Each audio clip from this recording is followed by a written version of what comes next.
లోక్సభ అభ్యర్థులకు సంబంధించి మరో లిస్టు రిలీజ్ చేసింది ఏఐసీసీ. ఇందులో రాష్ట్రం నుంచి 4 సీట్లకు క్యాండిడేట్లను ప్రకటించింది. ఆదిలాబాద్ నుంచి ఆత్రం సుగుణ, నిజామాబాద్కు జీవన్ రెడ్డి పేర్లను ఖరారు చేసింది. అటు భువనగిరిలో చామల కిరణ్ కుమార్ రెడ్డిని బరిలోకి దింపింది. మెదక్ నుంచి బీసీ నేత నీలం మధుకు టికెట్ దక్కింది. ఇక రాష్ట్రంలో పెండింగ్లో ఉన్న మిగతా 4 స్థానాలపై ఈ నెల 31న చర్చించనుంది హైకమాండ్.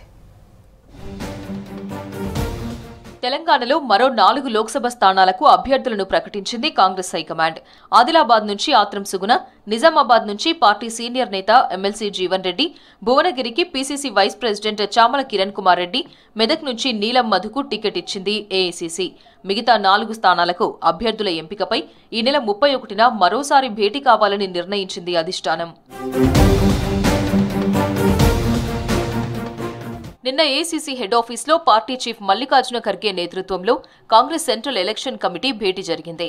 సీఈసీ సభ్యులుగా సోనియా, కేసీ వేణుగోపాల్, అంబికా సోని, ఉత్తమ్ కుమార్ రెడ్డి అటెండ్ అయ్యారు. తెలంగాణ నుంచి పార్టీ రాష్ట్ర incharge Deepa Das Munshi, CM, PCC chief Revanth Reddy, deputy CM Bhatti Vikramarka మీటింగ్లో పాల్గొన్నారు. రాష్ట్రానికి సంబంధించి మిగిలిన 8 స్థానాల అభ్యర్థుల ఎంపికపై కేవలం 15 నిమిషాలు మాత్రమే కసరత్తు చేశారు. ఇందులో భాగంగా రాష్ట్ర నాయకత్వం ఇచ్చిన అభ్యర్థుల లిస్టుపై ఖర్గే, సోనియా, ఇతర నేతలు చర్చించారు. ఆ లిస్టు ఆధారంగా సామాజిక సమతుల్యం, గెలుపోటములు, సర్వేలు, స్థానిక నేతల అభిప్రాయాలపై ఆరా తీశారు. అయితే 8 సీట్లలో కేవలం 4 స్థానాలపై మాత్రమే నేతల మధ్య అంగీకారం కుదిరింది. మిగిలిన 4 సీట్లపై నేతల మధ్య భిన్నాభిప్రాయాలు వచ్చినట్టు సమాచారం. కొన్ని స్థానాలకు సంబంధించి ఇన్ఛార్జి దీపాదాస్ మున్షి, సీఎం రేవంత్ ఒకరి పేరు ప్రస్తావించగా డిప్యూటీ ఉత్తమ్ మరొకరి పేరును తెరపైకి తెచ్చినట్టు తెలిసిందే. ఎవరి వర్గానికి వారు మద్దతుగా నిలవడంతో 4 స్థానాలపై నిర్ణయాన్ని తాత్కాలికంగా వాయిదా వేసినట్టు సమాచారం.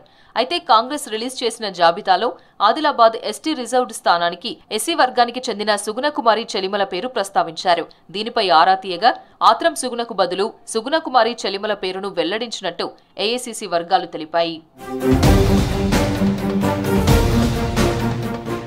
సీఈసీ భేటీ తర్వాత రాష్ట్ర నేతలతో అధిష్టాన పెద్దలు ప్రత్యేకంగా సమావేశమయ్యారు. మీటింగ్లో భిన్నాభిప్రాయాలు రావడంతో సీఎం, డిప్యూటీ సీఎం ఉత్తమ్తో విడివిడిగా చర్చించినట్టు విశ్వసనీయ సమాచారం. 40 నిమిషాల పాటు జరిగిన ఈ భేటీలో అధిష్టానం నేతల్ని బుజ్జగించినట్టు తెలిసిందే. మొదట డిప్యూటీ సీఎం భట్టి మీటింగ్ నుంచి బయటకు రాగా మీడియాతో మాట్లాడేందుకు నిరాకరించారు. ఆ తర్వాత బయటకు వచ్చిన ఉత్తమ్ను అప్డేట్ కోరగా ఆథరైజ్డ్ పర్సన్స్ మాత్రమే మాట్లాడతారని వెళ్లిపోయారు. ఇక ఏఐసీసీ ఆఫీస్ నుంచి సోనియా గాంధీ వెళ్లిన తర్వాత కూడా సీఎం రేవంత్ అక్కడే ఉన్నారు. పార్టీ చీఫ్ ఖర్గేతో సీఎం మంతనాలు జరిపారు. సీఈసీ మీటింగ్ కు హాజరయ్యేందుకు ఢిల్లీ వెళ్లిన సీఎం రేవంత్ రెడ్డిని పలువురు ఆశావహులు కలిశారు. మంత్రి పొంగులేటి, చామల కిరణ్ కుమార్ రెడ్డి, కాంగ్రెస్ నేత పున్న కైలాష్ నేతతో పాటు ఇతర లీడర్లు కలిశారు.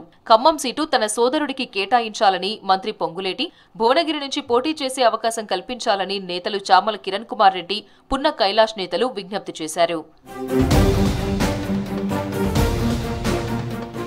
తెలంగాణలో మొత్తం 17 లోక్సభ స్థానాలు ఉండగా తాజాగా 4 పేర్ల ప్రకటనతో ఇప్పటి వరకు కాంగ్రెస్ ప్రకటించిన అభ్యర్థుల సంఖ్య 13కు చేరింది.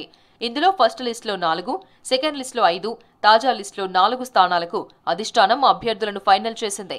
మిగిలిన ఖమ్మం, వరంగల్, హైదరాబాద్, కరీంనగర్ స్థానాలకు అభ్యర్థులను ఎంపిక చేయాల్సి ఉంది. ఈ నెల 31న జరిగే సీఈసీ మీటింగ్లో ఈ స్థానాలకు క్యాండిడేట్లను ఖరారు చేయనుంది. అసెంబ్లీ ఎన్నికల్లో భారీ విజయంతో కాంగ్రెస్ కంచుకోటగా కనిపిస్తున్న ఖమ్మం సీటు హాట్ టాపిక్ గా మారింది. దీనితో ఖమ్మం అభ్యర్థి ఎంపికపై రాష్ట్ర నాయకత్వం స్పెషల్ ఫోకస్ చేసింది. డిప్యూటీ సీఎం భట్టి విక్రమార్క తన సతీమణి నందిని కోసం గట్టి ప్రయత్నాలు చేస్తున్నారు.